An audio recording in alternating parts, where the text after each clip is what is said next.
भूत की कहानी है। रोहन नाम एक मेरा दोस्त था। उसकी तुरंत ही नौकरी लगी थी और उसकी पोस्टिंग मेरे ही गांव में हुई थी।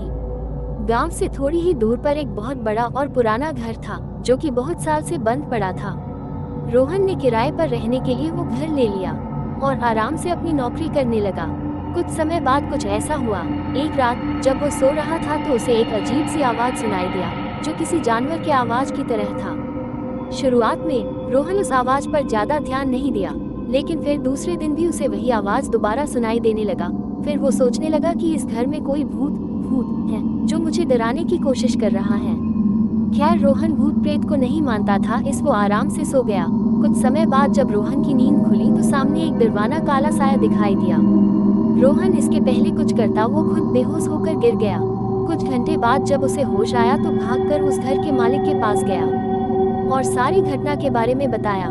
फिर मालिक ने रोहन को बताया कि हमारे घर के ऊपरी मंजिल में एक भूत भूत रहता है। बहुत साल पहले इस गांव के कुछ लोग उसके साथ गलत व्यवहार करके उसकी हत्या कर दिए थे। तब से लेकर आज तक उसकी लाश का पता नहीं चला है।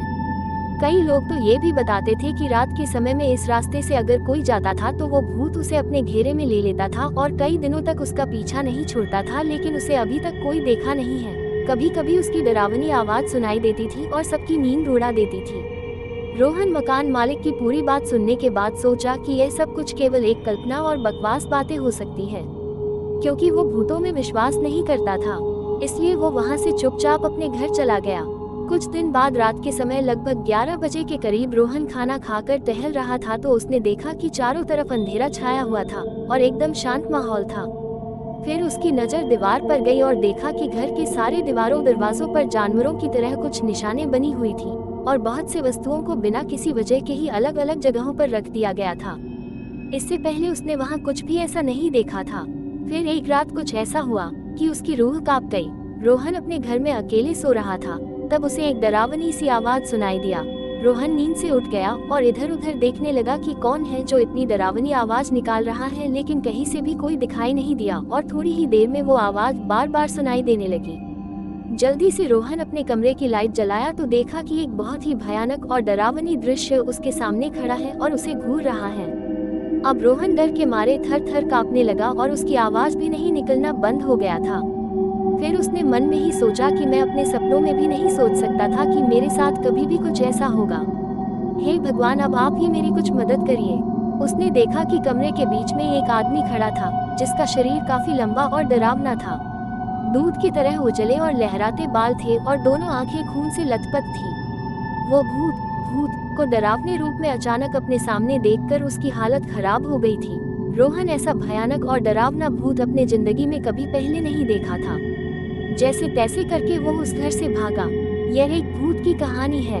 खैर उस घर से निकलने के बाद उसे ऐसा लगने लगा था कि वो सारी रात उस घर में वो अकेले नहीं था, उसके साथ शायद कोई भूत भूत था।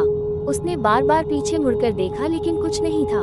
लेकिन कुछ देर बाद फिर से सोचने लगा, कहीं ये मेरा भ्रम तो नहीं है, और उसके दिमाग में भूतों और अद्भुत चीजों की तस्वीरें आने लगी। सच्चाई जानने के लिए उसने दोबारा उस कमरे में जाने का फैसला किया, लेकिन इस बार उसने अपनी दोस्त को साथ लेकर गया। दोनों फिर से उस घर में पहुंचे और उन्होंने कमरे की लाइट चालू कर दी। इस बार उन्हें घर में पहले से भी ज्यादा डरावना दृश्य दिखाई दिया। दीवार के चारों तरफ लिखे हुए कुछ शब्द और तस्वीरें थी जो उन्हें अजीब लग रही थी। फिर उन्हें घर के एक कोने में बहुत बड़ा लोहे का बना हुआ एक डब्बा दिखा। जब वे लोग उस डब्बे को खोला तो उन्हें एक भयानक चीज देखने को मिला। उस डब्बे में एक आदमी का लाश पड़ा हुआ था जिसका सिर अलग हो गया था। कोई भूत कह रहा हो, वही रुक जाओ, यहाँ से वापस जाने का सोचना भी मत, अब तुम दोनों मेरे शिकार बन गए हो, रुक जाओ वहीं पर, नहीं तो मैं तुम्हें। दिन अपना पोस्टिंग किसी और जगह करवाया और उसी दिन वहां से अपना सारा सामान लेकर हमेशा हमेशा के लिए चला गया। दिन पर दिन रोहन उस घर की घटना भूलने की कोशिश करता, लेकिन वो उस घटना को कभी भी भूल नहीं पाया और उसकी रात भी खराब होने लगा था। वो अब रात को सोने में डरने लगा था।